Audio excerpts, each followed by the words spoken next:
What is it that we really need to be happy and peaceful?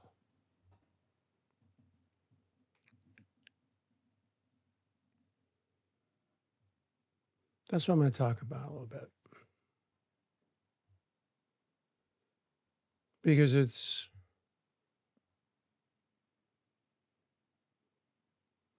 the garden we're cultivating here, actually. The garden of you. All of you. I don't mean each and every one of you. I mean all of the you that's you. The little you and the big you. The self you and the no self you. Or however you like to think about it. What is it that we really need to be happy and peaceful? Isn't it acceptance? But how does acceptance develop? I'm not talking about putting up with something.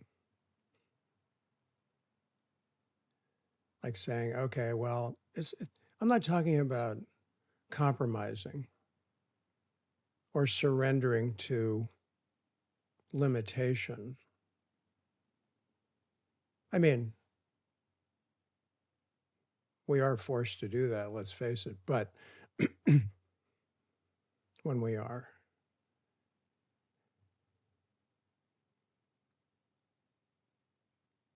I'm talking about the essence of peace and happiness. When you're actually, and are you, just here now? Or are you restless, irritable, achy, in process, stirred up somehow, unfulfilled, unhappy even, miserable?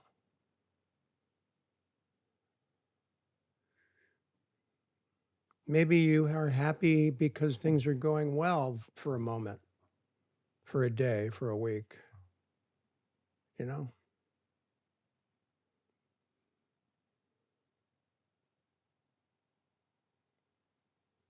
But when it's conditional, there's always the underpinning of insecurity. Because we know deep in the wisdom self that nothing is stationary. Everything is in flux, shifting.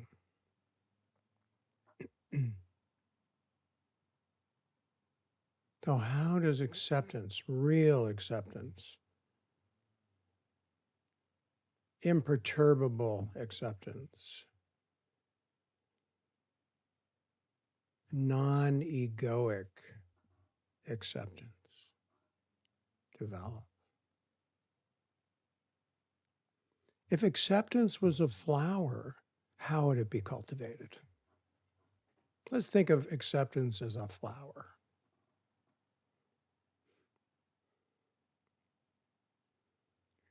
Believe it or not, exactly by what you're doing here, which is paying attention to what's in the way right now of just being here. What pulls your attention? What distracts you? What is it that you don't want to be with? What feeling, thought, energy? And if you're in that avoidance movement,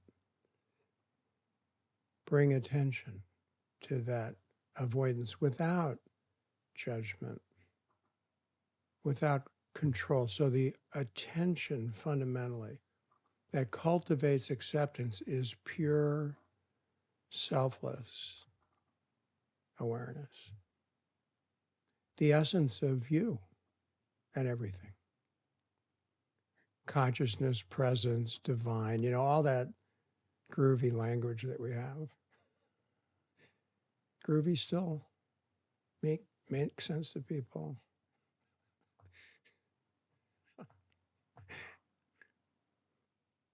Just remember that acceptance is not resignation.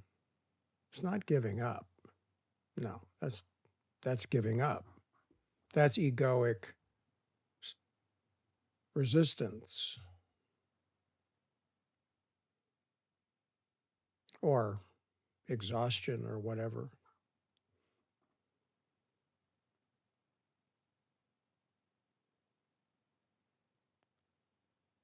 But even as we're here now, you may or may not be aware of it, but there's a emerging acceptance or presence that is here.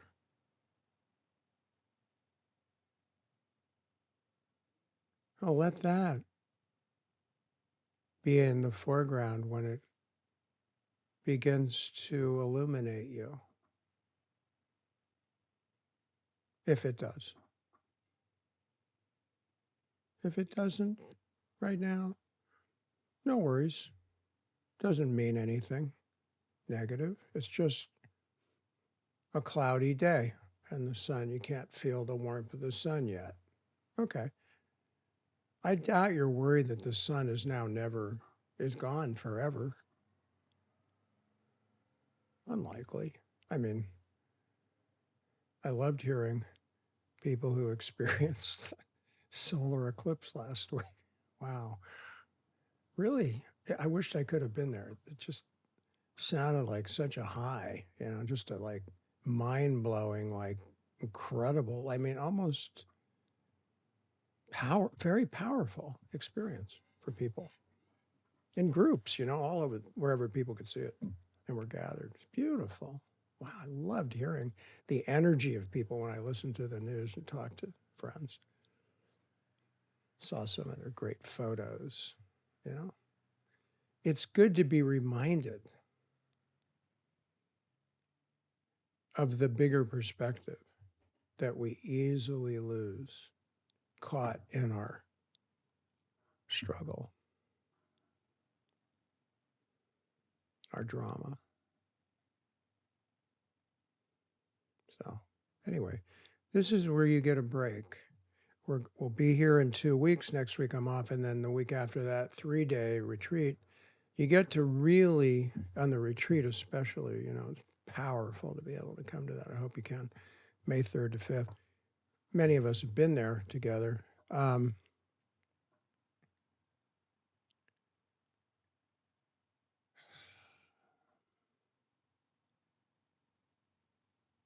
Let me stop for a moment, and if you haven't already done this, acknowledge you for the hard work that you have done to be who you are. And if you don't ever stop and appreciate yourself in a good way like that, I really encourage that, even though it might feel, there might be a lot of resistance to it. The flower of acceptance also grows a fruit. That's really, it's mana. It's the ultimate nectar, ultimate nourishment. And the seeds of that fruit, you know what the seeds of that fruit are? Inspiration. That's what I call inspiration. And that's just like sunlight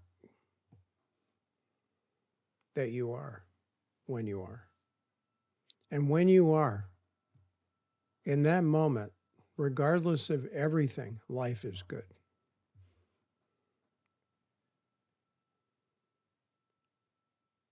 Life is worth living. It has meaning. And you're not caught in the swirl of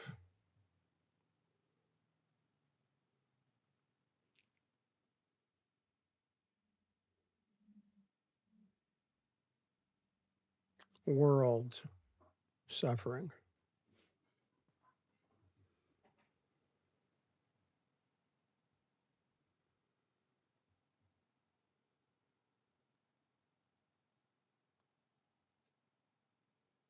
Sometimes you have to just let go of the world and give yourself the attention you need. Whatever the world is, even if it's just the little world of your sort of universe, your little universe or big universe, depending on who you are and what you do.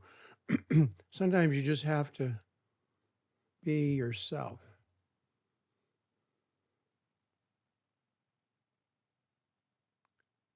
Free of who you're supposed to be, who you think you should be, who others want you to be or expect you to be, and all that other stuff. When do you get to just be yourself, free of all of it? I'll tell you. Here. It's the only place it happens. I don't mean at our gathering, even though it might be happening here, and it will happen here. But here is always life. Life is only here. Acceptance and inspiration is only here. If you really, really, really get this deeply, profoundly, grok it, you can relax now then and realize, oh, it's not my fault that I'm suffering. If you're in the fault line, then forgiveness is needed for yourself, for others, for the world, for everything.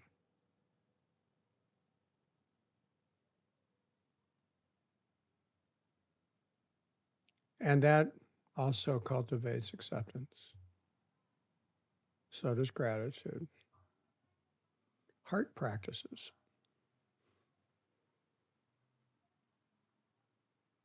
And then the illumination of inspiration just comes forward. You don't make that happen. No one makes that happen. It's just natural, just like the sun shining, grass growing. I keep meeting people who think they're doing it and think they're responsible for it. And they get angry when I share something like this. They get angry.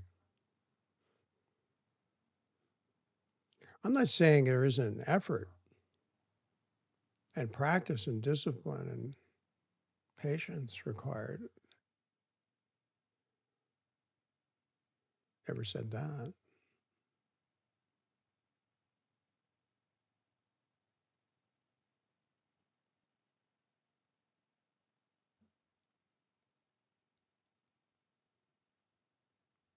But we don't usually understand the attitudes and the perspective that really allow that flower to grow, that fruit to develop, and the seeds to grow, the fullness of our life, the happiness, peacefulness and happiness and fulfillment that we truly seek.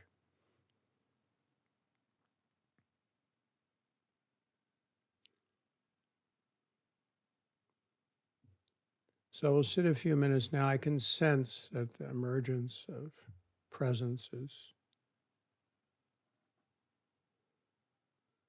growing in our space here nicely. Feels good. And you may be feeling it as difficulty or resistance or more, feeling more of what you weren't feeling. That still means you're evolving in consciousness, just so you know.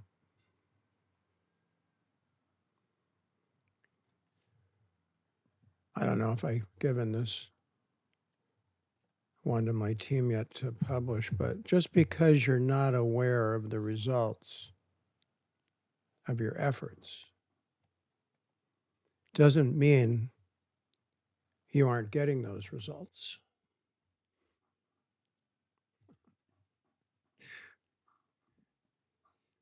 This is where trust and perseverance furthers, as the I Ching and the Tao Te Ching remind us. Hang in there, is how I say it. Of course, when you're moving in the light and you're at peace in yourself, it is such a relief, isn't it? Isn't it just, oh, yeah, I want this all the time, John. Make it so. Fix me, heal me, enlighten me. Honestly, if anybody had the power, they would do it. But guess what? That's not real. That's not how it works. That's like going out to a redwood forest, if you've ever seen the magnificent creatures that they are, or some beautiful tree that you love or appreciate. And you see a tiny little sprout of a redwood tree, because that's how they start, right? Or actually, they start before that, but that's what you see when it starts to come up. And you go out and you see the big, beautiful redwood trees, and then you see the little sprout, and then you go home and you come back the next day and you're wondering why that sprout isn't a full-grown redwood tree. Now, that would be crazy, wouldn't it? Be careful you're not treating yourself like that. You know how long it takes for a redwood tree to mature? Long. Long time.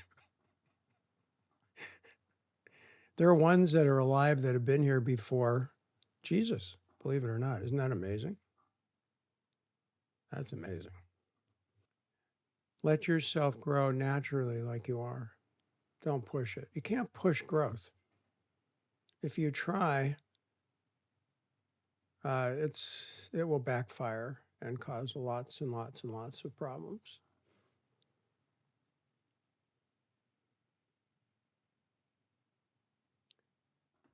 So remember, just because you're not aware of the results of your efforts doesn't mean you're not in the process of getting those results.